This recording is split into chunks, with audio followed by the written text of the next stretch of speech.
shaitan, right, says, he swore, لَأَقْعُدَنَّ لَهُمْ صِرَاطَكَ الْمُسْتَقِيمِ, I'm going to wait on this straight path. ثُمَّ لَأْتِيَنَّهُمْ مِنْ بَيْنِ أَيْدِيهِمْ وَمِنْ خَلْفِهِمْ وَعَنْ أَيْمَانِهِمْ وَعَنْ شَمَائِلِهِمْ وَلَا تَجِدَ أَكْثَرَهُمْ شَاكِرِينَ. I'm going to come for them on their right, on their left, in front of them, behind them, on their left. So you're seeking refuge from Allah, you see, from all these places where shaitan can come from, and also where the azab of Allah can come from, because it either comes from fawq or taht, right? So you don't want these things. So it says, this is a complete, putting yourself in a complete state of protection in this dua. You're protecting yourself from, you're covering all corners, because Allah is muhitun bil ibad. Allah is encompassing, He said, وَاللَّهُ مِنْ وَرَائِهِمْ مُحِيطٌ. Allah encompasses all of them. So asking protection from Allah subhanahu wa ta'ala. وَأَعُوذُ بِعَظَمَتِكَ أَنْ أُغْتَالَ مِنْ تَحْتِي. And I seek refuge in your majesty and your greatness, magnification, that I should be assassinated or killed, ghaylatan, by trickery from under me, which is amazing. And you think about that. اللهم أنت خلقتني وأنت تهديني وأنت تطعمني وأنت تسقيني وأنت تميتني وأنت تحييني. Oh Allah, you feed me and you give me drink and you cause me to die and you bring me back to life. أصبحنا على فطرة الإسلام. We have come into the morning, and for the evening you would say amsayna. But next week I'm going to do another one which is for the evening, which is different from this one. But if you want to do this in the evening, if you didn't do it in the morning and you do it in the evening, instead of asbahna you just change it to amsayna. Same place.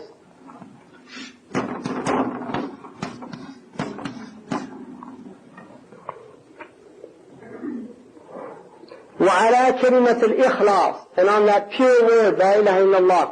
وعلى دين نبينا محمد صلى الله عليه وسلم وآله وسلم, and on the deen of our Prophet Muhammad صلى الله عليه وسلم. وعلى ملة أبينا إبراهيم حنيفا مسلما وما كان من المشركين, and on the millah of our father Ibrahim alayhi salam, the father of our Tawheed, our father Ibrahim alayhi salam, his millah, and he was a Hanif, inclining towards truth, a Muslim in submission, and he was not from the polytheists.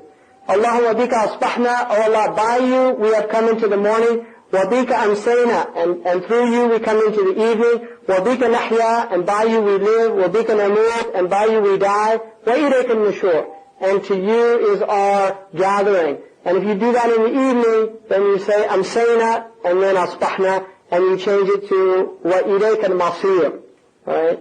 In the evening, it's, you switch around, amsayna wa asbahna, wa ilayka al-masir, and to you is our end.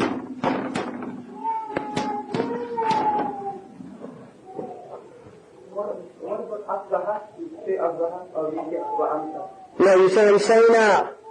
First you say, if you did it in the evening, you say, Allahumma bika amsayna wa bika asbahna. You just reverse it. And then the next one, asbaha wa asbaha al-mulku, asbahna wa asbaha al-mulku lillah, walhamdulillahi rabbil alameen. We came into the morning, and the entire dominion came into the morning for Allah. And all praises to Allah, the Lord of the world. Allahumma inni as'aluka khayra hadha al-yawm. Oh Allah, I ask you for the good of this day. Fathahu, its opening, wa nasrahu, its victory, wa nurahu, its nur, wa barakatuhu, its blessing, wa hudahu, and the guidance in it.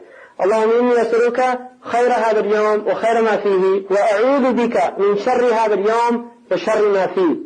And it might be in there, Allahumma inni a'udhu bika min khayri hadha al-yawm, Allahumma inni as'aluka khayra hadha al-yawm wa khayra ma qabrahu wa khayra ma ba'du. Is that what it says in there? There's two different riwayah. One says خير ما قبله وخير ما بعده. Yeah, you're going to get, there's a few different transmissions of this. I think that one's different slightly from this one. So don't worry about it. They're all valid. They're just different narrations that come on these. And then اللهم ما أصبح بي من نعمة أو بأحد من خلقك فمنك وحدك لا شريك لك فلك الحمد ولك الشكر على ذلك. Oh Allah, no blessing has come to me this morning or anyone from your creation except that it's from you alone. You have no partner, and to use the praise and gratitude for that. And then the Subhanallah wa bihamdihi 100 times, Subhanallah al-Azim wa bihamdihi 100 times, those all come from different hadiths. And you can do those if you have time, but what I would definitely recommend doing is the du'as. And if you do these for a little while, you'll memorize them. If you do them every day for a while, you'll just be able to memorize them. Because they're not hard. And you can learn a lot of Arabic through that for people that are studying Arabic as well. So those are all adhkar that are warid from the Prophet ﷺ, and I would encourage myself and all of you to do them every day. They're protection, and if you do them, you're putting yourself fi dhimmatillah. Those hadiths say, whoever does this, he's in فَهُوَ فِي dhimmatillah حَتَّى أَن يُصْبِحْ. If he did it in the evening. وَهُوَ فِي dhimmatillah حَتَّى أَن يُمْسِكْ. If he did it in the morning. He's in the protection of Allah. So it's a protective that you're creating. It's just a barrier of protection that you're creating in the unseen through these du'as that were given to us by the Messenger of Allah. And people now are in need of these things more than ever because there's shayateen everywhere. Really, if we could see the unseen world, I'm telling you, we'd all pass out. Because there's demons all over the place, right in this area we're in, really. And they're all whispering and doing all these things, they're everywhere. And what you're doing is you're creating a space around you that they see it, they have to back away. It's all in the unseen world, but they see it, they have to back away. And there's other people that don't have that. So they can break in and get in and do their damage.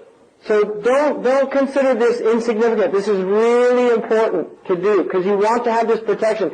And I guarantee you, if you practice it, I know some of the people that I've already given this to, if you practice this, you will see the difference in your life. I guarantee you that. If you're consistent with this and do it, you will get to the point where you will feel horrible if you don't do it.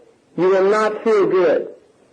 It'll be like, going out without brushing your teeth or combing your hair, or you won't feel good.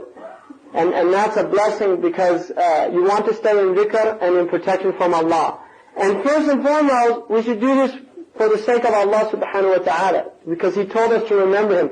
But Sheikh Hamza Yusuf says, the fact that the Prophet has given us targhibat, these reasons to do it, that should also be an encouragement. But ultimately we should do these as a way of remembering Allah and showing gratitude to Allah subhanahu wa ta'ala without even seeking the reward and the benefits that come from them. But there are rewards and benefits that come from them. And if you do them, you'll get them inshallah. So, You said not to consider it significant. And one of the things I see a lot is that, this type of thing is, especially when the Muslims, what is considered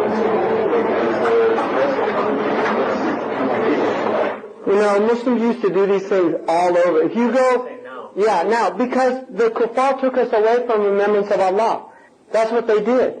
Shaitan wants to make you forget Allah, and we're in bad shape. And that's the point. We've lost our deen, right? People now are considered good Muslims if they're just clinging to the prayer. There was a time when, nobody could not do the prayer. It wasn't societally acceptable. It wasn't an option. Everybody did the prayer, So things have changed a lot. But I've been to places where people do these things every single day. The women, the children, if people just do, this is part of their life. And you can still go to places like that, in the Yemen, in the Sudan, the places where colonialism had the least impact, you will find these most practiced. I guarantee you. And the neurosis of this society is they don't leave time. Everybody's in a rush. They get up in the morning, they're in a rush. In Islam, the morning is a time of tranquility. It's sakina. You start your day with sakina, not, oh my God, I'm late, I have to get up and rush and jump in the shower, get out, go out, get the hair, run out of the thing. This is what they are doing. They're in this ajala. And this is the age of ajala. If there's one word that defines the modern world, al-ajalatu. And we know what the source of ajala is. Al-ajalatu min ash-shaytan. And the kuffar used to know that as well. They have fast food, fast computers, fast cars, fast airplanes, fast railway, right? Fast television, zappers you can do. Now even movies are fast. They're like, don't watch. But in the old times, really, in the 1930s and 40s, films were very slow. there was conversation, there was actually dialogue.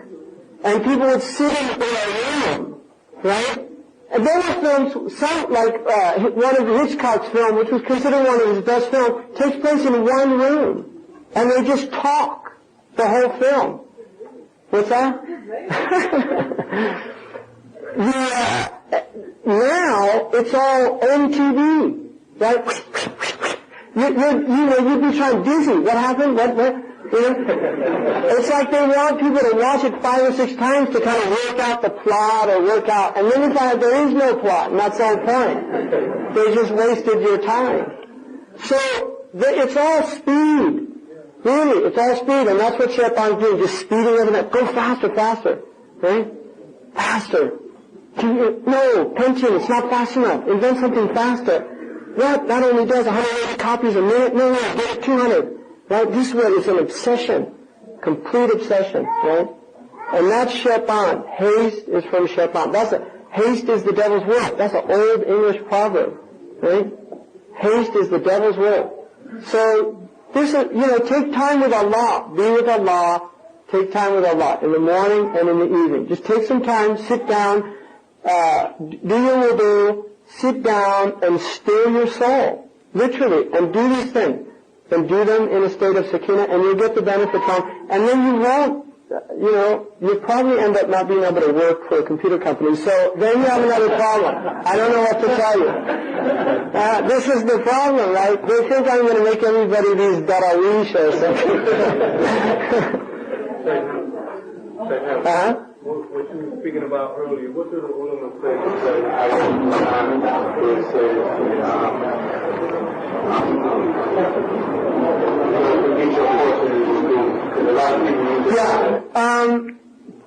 There's difference of opinion about that verse. One valid interpretation is that you can enjoy a portion of the world. Another interpretation, which was a very traditional one, was don't forget what Allah has given you and use it for Allah's sake.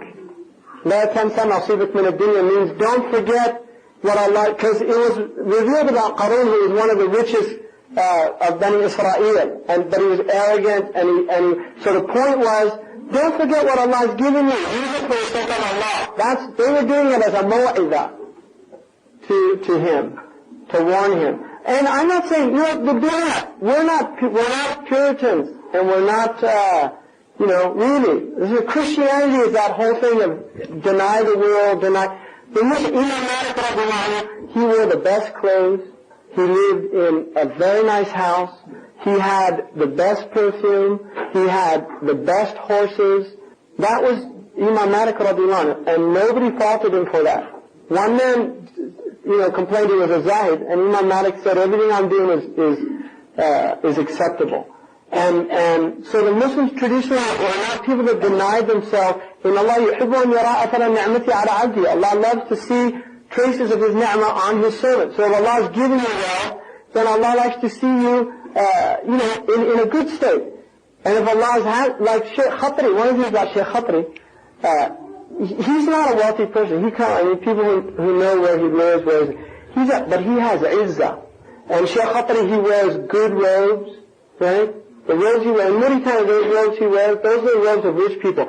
The reason that he does that is it's not like he cares about the robe. It's muru'ah. Because if you don't dress like that, people treat you low. And so the ulama actually said, initially in the early part of Islam, they used to wear very rough clothes. And this is something the Sufiya took on, muraqqa'ah. And this is why when Sayyidina Umar went to Sham, Sayyidina Muawiyah was wearing a very excellent robe, a Shami robe, and it was all ornamented, and Umar got upset about him. And Sayyidina Uthman radiallahu anhu said, these are people, if you wear what we're used to wearing in the desert, they'll treat you like you're nothing. So what he was indicating there's a hikmah in that. Now Sayyidina Umar did take off his robe and put on a good robe, and then he was on a donkey, he got on a barzoon, and then when he got on it, he got off and he actually put it back on, his other robes. He refused to do it, and he just said, أعزنا الله بالإسلام وإذا طردنا العزة في غير الإسلام أذلنا الله. Allah gave us dignity in our Islam, not in all this outward trapping. And if we seek the izzah in other than that, Allah will humiliate us. So that, Omar, and interestingly, when they went to Ayla, Jerusalem, in their books, they knew that the man, the dictator who would open it up, had, I think, 73 patches on his robe. And they counted the robes on Sayyidina Umar, and he had 73, the number that was in their book. So, 72? 17? Maybe. I'm not sure. Just about the last thing somebody asked me about dhikr in the group.